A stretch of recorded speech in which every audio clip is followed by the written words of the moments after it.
GTA 6 анонсировали, и она выйдет в 2025 году. Но не на ПК. Не надо на меня так смотреть. Все очень логично. Есть несколько причин, почему на ПК, к сожалению, не будет. Помимо того, что это традиция GTA с 2013 года, когда мы аж 2 года ждали пятую. Есть несколько причин, почему GTA не выйдет сразу на ПК. Первое, это самое очевидное, консольный эксклюзив. Microsoft и PlayStation платят бешеные бабки. Уже платят.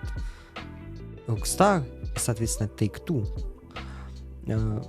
за то, чтобы их игра Rockstar, в первую очередь была консольным эксклюзивом. Год, два, неважно. Факт в том, что эксклюзивность будет, и эксклюзивность будет длительное время с нами. Это первый тейк. Несмотря на анонс новой части, у Rockstar, точнее у главной компании, которая, собственно, издает игры, которая владеет Rockstar Games, Rockstar — это просто разработчики, Take-Two, огромные проблемы. Их акции упали после анонса шестой части на аж 7%. О чем это говорит? Это говорит о том, что инвесторы, несмотря на новую часть, несмотря на амбиции, они не готовы вкладываться в Take-Two. На графиках видно, как с 2021 года фактически компания несет убытки. Да, действительно, компания заработает большие деньги, но с точки зрения инвестиций, с точки зрения долгосрочной перспективы у компании все не очень хорошо, потому что у нее буквально одна игра, которая держит весь прибыль, дает всю прибыль и держит весь доход в компании. Ну а теперь давайте продолжим эту тему. А теперь представьте, есть такая GTA с такой амбицией, с такими ажиотажами. Анонс GTA чуть больше, чем за день или за день набрал и по лайкам, и по просмотрам больше, чем анонс GTA 5 за 12 лет.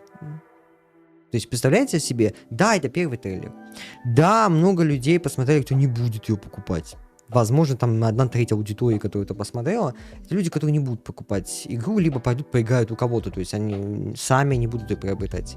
Это не потенциальные покупатели. Но сам факт, за один день игрой заинтересовалось больше, чем за 12 лет GTA 5. Хотя это неправильно сказать, но все-таки.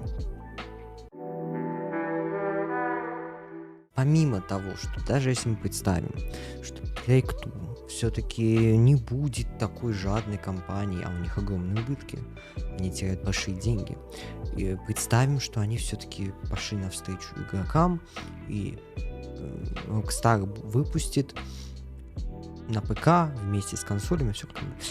По какой цене будут продаваться эти игры в Steam?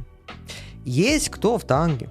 Объясняю, что недавно совсем Steam полностью убрала лиры и песо аргентинские. Их в принципе уже нет. Все, в принципе, все. Там ввели какие-то специальные доллары для Ближнего Востока.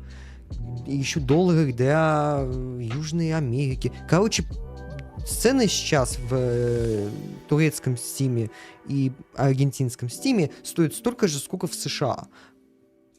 Почему? Потому что все разработчики, потому что все люди, которые не олигархи, которым интересно поиграть в игры, коллекционировать, такие как я, к примеру, но которые не хотят тратить много денег, удивились, почему же и для чего же в этих регионах покупают несколько раз дешевле, чем надо.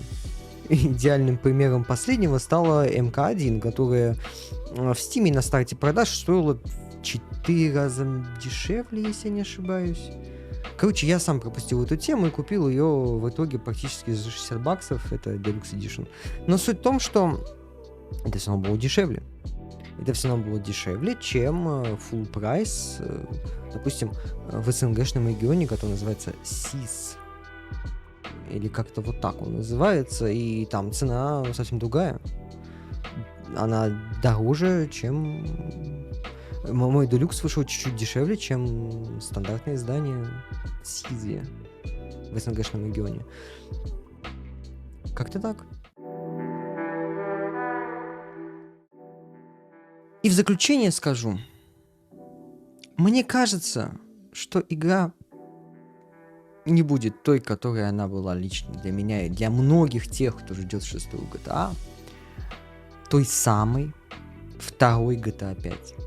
Потому что GTA 5, когда вышла, она сделала не просто эволюцию, это глупости. Она сама по себе была эволюционной. Она сделала то, что не смогла сделать другая игра на протяжении долгих лет. Она создала прецедент того, что ты начинаешь смотреть на игры как на полноценное искусство. До этого на игры смотрели как полноценное искусство, но скорее как на маленькое искусство. Не что-то огромное, не что-то громадное, не что-то выдающееся, но что-то серьезное, но не сильное. GTA же 5 сделала эволюцию. Она до сих пор жива. Есть куча РП-проектов, официально поддерживаемых GTA. GTA Online. Кстати, я скоро ее обратно скачаю. Хочу поиграть. Хотя бы в этом году.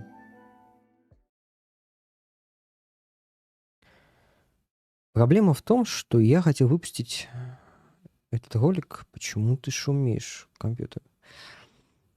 через максимум в течение недели после выхода игры, трейлера.